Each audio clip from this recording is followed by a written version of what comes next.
Welcome to AP news 5. విత్తన బంతులలో హరిత విశాఖ సాధ్యమని అన్నారు జేడీ ఫౌండేషన్ వ్యవస్థాపక అధ్యక్షులు సిబిఐ మాజీ జాయింట్ కలెక్టర్ జేడీ లక్ష్మీనారాయణ.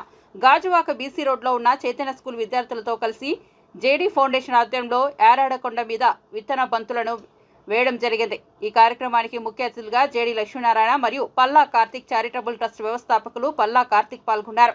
ఈ సందర్భంగా జేడీ లక్ష్మీనారాయణ మాట్లాడుతూ విశాఖ పరిసర ప్రాంతాల్లో పర్యావరణ పరిరక్షణ కోసం కేంద్రీయ విద్యాలయం విద్యార్థులతో విత్తన బంతులు తయారు చేయడం జరిగిందని, ఈ విత్తన బంతులలో చింత, మారేడు, సీతాఫలం వంటి విత్తనాలతో బంతులు తయారు చేయడం జరిగిందని, వాటిని గాజువాక బీసీ రోడ్లో ఉన్న Sri Chaitanya English medium school విద్యార్థులతో ఏరాడకొండ మీద విత్తన బంతులు విసరడం జరిగిందని, పర్యావరణాన్ని పరిరక్షించుకోవాల్సిన బాధ్యత మనందరి మీద ఉందని, కావున అన్ని స్కూల్ విద్యార్థులతో ఈ విత్తన బంతులు చేయించే విధంగా జేడీ ఫౌండేషన్ ప్రజల్లోకి విస్తృతంగా తీసుకెళ్తుందని అన్నారు. ఈ సందర్భంగా పల్లా కార్తిక్ మాట్లాడుతూ పర్యావరణ పరిరక్షణ కోసం మరీ ముఖ్యంగా విద్యార్థి దశ నుంచే పర్యావరణం మీద ఆసక్తి అవగాహన పెంచే విధంగా జేడీ ఫౌండేషన్ చేస్తున్న ఈ చక్కని కార్యక్రమాన్ని తాను అభినందిస్తున్నానని, గాజువాక కాలుష్యం ఎక్కువ ఉండే ప్రాంతమని, ఇలాంటి ప్రాంతంలో పర్యావరణం మీద ప్రత్యేక శ్రద్ధ తీసుకోవాలని, తాను కూడా పవన్ కళ్యాణ్ ఆలోచన విధానాన్ని ప్రేరణగా తీసుకుని క్లీన్ ఆంధ్ర గ్రీన్ ఆంధ్ర కార్యక్రమంలో భాగంగా మొక్కలు నాటడంతో పాటు అనేక సేవా కార్యక్రమాలు చేస్తున్నానని, ప్రజలకు మేలు జరిగే ఏ కార్యక్రమంలోనైనా తాను ముందు ఉంటానని తెలిపారు.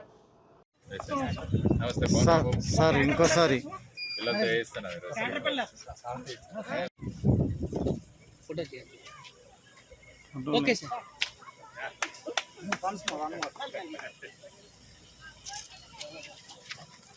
మల్లెలు పట్టుకోండి సార్, మల్లెలు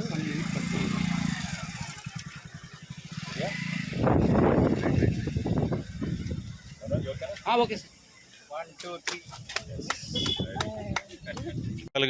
విశాఖపట్నం పరిసర ప్రాంతాల్లో పర్యావరణ పరిరక్షణ కోసం విద్యార్థులతో ఈ సీడ్ బాల్స్ అన్నవి తయారు చేస్తున్నాం. అంటే ఇందులో ముఖ్యంగా చింత కానీ, మారేడు కానీ, సీతాఫలం, నేరేడు ఇలాంటి చెట్లన్నీ విత్తనాలు ఇందులో పెట్టి పిల్లలతో సీడ్ బాల్స్ చేయించి వాళ్ళని ఇక్కడ కొండ ప్రాంతాలకు తీసుకొచ్చి వాళ్ళ ద్వారా ఈ సీడ్ బాల్స్ అన్నది వేయడం జరుగుతుంది. ఏమవుతుందంటే ఇవి ఎక్కడైతే పడతాయో అక్కడి నుంచి మొక్కలు మలవడం మొదలు పెడుతుంది. అందువల్ల గత 5 సంవత్సరాలుగా అనేక ప్రాంతాల్లో ఇది చేయడం జరిగింది. ఈరోజు మన విశాఖపట్నంలో Sri Chaitanya English medium school పిల్లలందరూ కూడా ఇక్కడికి వచ్చారు. వాళ్లతో ఈ సీడ్ బాల్స్ ప్రయోగం అన్నది చేస్తున్నాం. కాబట్టి మీ ద్వారా నేను అన్ని స్కూల్స్ని చేస్తున్న రిక్వెస్ట్ ఏంటంటే పిల్లలతో ఈ సీడ్ బాల్స్ అన్నవి చేయించి వాళ్ళని దగ్గరలో ఉన్న అడవిలో కానీ ఎక్కడైనా దగ్గర ఉన్న కొండ ప్రాంతానికి తీసుకెళ్ళి వాళ్ళ ద్వారా ఈ సీడ్ బాల్స్ విసిరించే ప్రయత్నం చేయండి. ఎందుకంటే పర్యావరణాన్ని కాపాడుకోవాల్సిన బాధ్యత మన మీద ఉంది. అందుకనే మా జాయిన్ ఫర్ డెవలప్మెంట్ ఫౌండేషన్ ద్వారా ఈ కార్యక్రమం విస్తృతంగా చేశాం. సుమారుగా 40,000 ఈసారి 4,000 ఈసారి మొదటి దీంట్లో చేస్తున్నాం. 4,000 ఇవి కూడా కేవీ స్కూల్ ఎవరైతే ఉన్నారో ఆ పిల్లలు తయారు చేశారు. వాళ్ళు చేసిన ఈ సీడ్ బాల్స్ని ఈరోజు ఈ చైతన్య ఇంగ్లీష్ మీడియం స్కూల్ పిల్లల ద్వారా వేయించడం జరుగుతుంది. కాబట్టి ప్రతి ఒక్కరు కూడా పర్యావరణ పరిరక్షణకు, పర్యావరణ అభివృద్ధికి మనందరం కూడా కృషి చేయాలి. ఆ దిశగా మన రాష్ట్రాన్ని హరిత రాష్ట్రంగా మార్చే అవకాశం మనమందరం చేయాలి. ముఖ్యంగా ఉప ముఖ్యమంత్రి పవన్ కళ్యాణ్ గారు కూడా ఈ మాట చెప్పారు. ఎందుకంటే వారు పర్యావరణ శాఖ మంత్రి, తర్వాత అటవీ శాఖ మంత్రి కూడా. వారు కూడా పట్టణ ఉద్యానవనాలు అన్నవి మొదలుపెట్టారు మొన్న, ఆల్మోస్ట్ 15 కోట్ల రూపాయలతో. సో ఆ విధంగా మన రాష్ట్రాన్ని హరిత రాష్ట్రంగా మార్చాలని వారు కూడా సందేశం ఇవ్వడం జరిగింది. అందులో భాగంగా అందరం పాల్గొందాం. ఆంధ్రప్రదేశ్ రాష్ట్రంలోనే ఈ గ్రీన్ కవర్ ఏదైతే ఉందో అది విస్తృతంగా ఉండాలన్నది మనం కోరుకుందాం. ప్రస్తుతం పర్యావరణంలో వస్తున్న ప్రభావాలు కానీ, ఈ అతివృష్టి కానీ, వీటన్నిటికీ కూడా ఈ చెట్లు డీఫారెస్టేషన్ అన్నది కూడా ప్రధానమైన కారణం. కాబట్టి అడవుల్ని పెంచి ప్రోత్సహించడం అన్నది మనం చాలా చేయాల్సిన పని. కాబట్టి అందరం కలిసి ఈ ఉద్యమంలో పాల్గొందాం. ఇందులో ముఖ్యంగా మా జాయిన్ ఫర్ డెవలప్మెంట్ మిగతా ప్రాంతాల్లో కూడా మా ఫౌండేషన్ వారు ఎక్కడెక్కడ ఉన్నారో అన్ని ప్రాంతాల్లో ఈ కార్యక్రమాలు చేస్తున్నాము. ముఖ్యంగా మా join for development foundation Gopalapatnam వారు కృష్ణయ్య గారి ఆధ్వర్యంలో ఈ కార్యక్రమాన్ని ఇక్కడ చేపట్టడం జరిగింది. కాబట్టి మిగతా చోట్ల కూడా ఇవి చేస్తున్నాం. కాబట్టి మిగతా సామాజిక సంస్థలు ఏవైతే ఉన్నాయో ఎన్జిఓలు, వాళ్ళ పనితో పాటు దీన్ని కూడా ఒక భాగంగా చేసుకోండి అని నేను కోరుతున్నాను. అంటే ప్రభుత్వానికి కూడా ఈ విధంగా, మన ప్రభుత్వ పాఠశాలల్లో కూడా ఈ విధంగా చేయగలిగితే బాగుంటుంది. తర్వాత ప్రతి ప్రభుత్వ పాఠశాల, ఏ పాఠశాల అయినా సరే అక్కడ వాళ్ళకి పొలం బడి అనే ఒక కార్యక్రమాన్ని కూడా మేము చేస్తున్నాం. అంటే ఆ స్కూల్లో కావాల్సినటువంటి కిచెన్ గార్డెన్స్ ఏర్పాటు చేసి అందులో కూరగాయల మొక్కలను పెంచి వాళ్ళకు మధ్యాహ్న భోజనం ఏదైతే ఉందో అందులో వారు పండించిన దాంట్లోంచి, ఆ పొలంలోంచే వాటిని కనుక వినియోగించగలిగితే ముఖ్యంగా పిల్లలకి ఈ విధమైన పరిజ్ఞానం కలుగుతుంది. ఆ తర్వాత మొక్కల్ని ఎలా పెంచాలన్న అవగాహన కలుగుతుంది. ఆ తర్వాత ఒక మొక్కను పెంచుతున్నప్పుడు ఎంత జాగ్రత్తగా మనం పెంచాలన్నది కూడా వాళ్ళలో ఒక అవగాహన కలుగుతుంది. కాబట్టి ఈ మూడింటిని తీసుకురావడానికి ప్రస్తుతం రాష్ట్ర ప్రభుత్వాన్ని కూడా మేము అడిగే ప్రయత్నంలో ఉన్నాం. అంటే అన్ని ప్రభుత్వ పాఠశాలల్లో, అన్ని పాఠశాలల్లో మా ఫౌండేషన్ కానీ ఇతర ఫౌండేషన్ల ద్వారా ఈ పొలం బడి అనే కార్యక్రమాన్ని చేపడదాం. పిల్లల యొక్క ఆలోచన విధానం మారుతుంది. పిల్లలకు వ్యవసాయం అంటే ఏంటో తెలుస్తుంది. ఆ తర్వాత వచ్చేసి వాళ్ళు పండించిన పంటనే వాళ్ళు మధ్యాహ్న భోజనంలో ఉపయోగించుకుంటూ చేసుకున్న అంతకంటే ఆనందం ఏది ఉండదు. కాబట్టి ఈ దిశగా ప్రభుత్వానికి ఒక ప్రపోజల్ పంపించి దాన్ని ముందుకు తీసుకువెళదామన్న ఆలోచనలో మా జాయింట్ ఫర్ డెవలప్మెంట్ ఫౌండేషన్ కూడా ఉంది.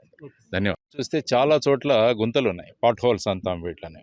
సో వీటినన్నింటినీ కూడా ఏ విధంగా మనం తక్కువ ఖర్చుతో ఇవన్నీ కూడా రిపేర్ చేయాలన్న ఆలోచనలతో మా జాయింట్ ఫర్ డెవలప్మెంట్ ఫౌండేషన్ ఆధ్వర్యంలో ఇక్కడ కాళిదాస్ గారైన ఒక రీసెర్చర్ ఉన్నారు, వారితో డిస్కస్ చేయడం జరిగింది. ఈ నానో కాంక్రీట్ సిస్టమ్ ద్వారా సిమెంట్ బ్లాక్స్ చిన్న ఉపయోగించి, తర్వాత హెచ్పిసిఎల్ వాళ్ళు తయారు చేస్తున్న బిటుమినస్ ఛార్జ్, వీటన్నిటితో కూడా ఒక ప్రయోగం చేద్దామని ఈ అక్టోబర్ 2వ తారీఖున ఒక ప్రభుత్వం యొక్క పర్మిషన్తో ఒక చిన్న రోడ్ స్ట్రెచ్ తీసుకొని అందులో ఉన్న ఈ గుంతలు ఏవైతే ఉన్నాయో వీటన్నిటిని కూడా తక్కువ ఖర్చుతో త్వరగా ఏ విధంగా పూడ్చాలన్న దాని గురించి కూడా మా జాయింట్ ఫర్ డెవలప్మెంట్ ద్వారా ఒక ప్రాజెక్ట్ తయారు చేస్తున్నాం. తర్వాత ప్రాక్టికల్గా ఆ రోజు చేసి ఆ తర్వాత రిజల్ట్స్ వచ్చిన తర్వాత వీటిని మొత్తం రాష్ట్ర వ్యాప్తంగా కూడా దీన్ని ఎలా చేయాలన్నది ఒకటి ప్రభుత్వానికి మేము ప్రపోజల్ ఇవ్వబోతున్నాం. సో ఆ విధంగా ప్రస్తుతం రోడ్ల వ్యవస్థ కానీ రోడ్ల యొక్క దుస్థితి ఏ విధంగా ఉందంటే చాలా చోట్ల చాలా ఇబ్బందులు పడుతున్నారు. తర్వాత ఈ వర్షాలు పడడం వల్ల కూడా చాలా రోడ్లు పాడయ్యాయి. సో వీటన్నింటినీ దృష్టిలో ఉంచుకొని దీన్ని తక్కువ ఖర్చుతో ఎలా చేయాలన్నది ఒక ప్రయత్నం చేస్తున్నాం. ఆ దిశగా కూడా మనం ముందుకు వెళతాం. రాష్ట్ర ప్రభుత్వాన్ని కూడా ఈ విషయంలో సహకరిస్తే దాన్ని మనం ఒక రాష్ట్ర వ్యాప్తంగా ఈ ప్రాజెక్ట్ను టేకప్ చేయాలన్నది మా ఫౌండేషన్ యొక్క ప్రధానమైన ఉద్దేశం. జేడీ సార్ ఈ ప్రోగ్రామ్ చేస్తున్నారు. ఫస్ట్ ఆఫ్ ఆల్ ఏంటంటే Visakhapatnam sir particles per million అంటే పీపీఎం అనేది చాలా ఎక్కువగా ఉంది. అదే ఫార్మస్యూటికల్ కంపెనీ పోర్ట్ అంటే మీకు రెడ్ జోన్లో ఉన్నారు. రెడ్ జోన్ ఏంటంటే పోర్ట్ స్టీల్ ప్లాంట్. సో ఇలాంటి కార్యక్రమం ఈ ప్రాంతంలో చేయడం చాలా నెససరీ. ఎందుకంటే గంగవరం ప్రాంతంలో ఉన్న ఎందుకంటే అదే విధంగా సారు చెరగం ఏం చెప్తున్నామంటే మనకు అశోక్ చెట్లు అనేది కూడా మనం చేయాలి. ఎందుకంటే పోర్ట్ అనేది ఒక వాల్ సిస్టమ్ 50 మీటర్ అబవ్ ఉండాలి, కానీ ఆ వాల్ సిస్టమ్ కూడా లేదు సమయంగా. సో ఈ కాన్సెప్ట్ ఏంటంటే మంచి కాన్సెప్ట్. సైమల్టేనియస్గా అగ్రికల్చర్ ఏంటంటే నవ్వే డేస్ ఏంటంటే 7 to 8 ఎయిర్పోర్ట్స్ అంటున్నారు, తర్వాత పోర్ట్స్ అన్నారు. కానీ అగ్రికల్చర్ ల్యాండ్ అనేది మన ఆంధ్రప్రదేశ్లో చాలా షార్టేజ్ వచ్చేస్తుంది. దాని నుంచి కూడా ఒక రీసెర్చ్ చేసుకుంటూ ముందుకెళ్తే రాబోయే రోజుల్లోని మన స్టూడెంట్స్తో పాటు మన ఎన్విరాన్మెంట్ని ఫ్యూచర్లో కూడా మనకి ఈ కరువు అనేది ఉండదండి. ఎందుకంటే ఇప్పుడు నేషనల్ డిజాస్టర్ వచ్చింది, మన ఫ్లడ్స్ వచ్చాయి విజయవాడలోని. సో అలా కాకుండా ఇలా నేచర్ మీదకి వెళ్తే ఖచ్చితంగా రాబోయే రోజుల్లోని మన స్టూడెంట్సే కాదు మనం కూడా హెల్దీ లైఫ్ అనేది మనం ఫ్యూచర్లోని స్టార్ట్ చేస్తారు. సో సార్కి ఫస్ట్ థ్యాంక్స్ చెప్పుకోవాలి. ఎందుకంటే ఇది గుడ్ ఇనిషియేషన్.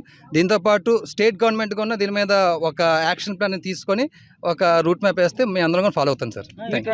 కానీ పరవాడ కానీ ఫార్మా కంపెనీలు కానీ ఇండస్ట్రీస్ కానీ ఎక్కువ పొల్యూషన్ వదులుతున్నాయి. దానివల్ల చెట్లు కూడా చాలా ఇదవుతుంది. గ్రీన్ బెల్ట్ అని చాలా తక్కువగా ఉంది. దీని మీదకి డిప్యూటీ సీఎం పవన్ కళ్యాణ్ గారు వస్తే ఖచ్చితంగా దీని మీద డిపిఆర్ రెడీ చేస్తాం. పోర్టే కాదు ఫార్మాసిటికల్ కంపెనీస్ కూడా 60 ఏపీఐ ప్లాంట్స్ ఉన్నాయి. సో ఆ ప్రాసెసింగ్ ప్లాంట్స్లో కూడా దాని డిజైన్లో కూడా చాలా మార్పు ఉంది. ఫస్ట్ ఆఫ్ ఆల్ నేను మాట్లాడే ముందు దానికి డీప్ రీసెర్చ్ చేసుకొని పెద్ద తరాల్లోని జేడీ సార్ వచ్చి అదే పవన్ కళ్యాణ్ సార్ వస్తే ఖచ్చితంగా డిపిఆర్ నేను రెడీ చేసి ప్రజెంట్ చేసి దాని మీద ఫార్వర్డ్ స్టెప్ వేస్తానండి.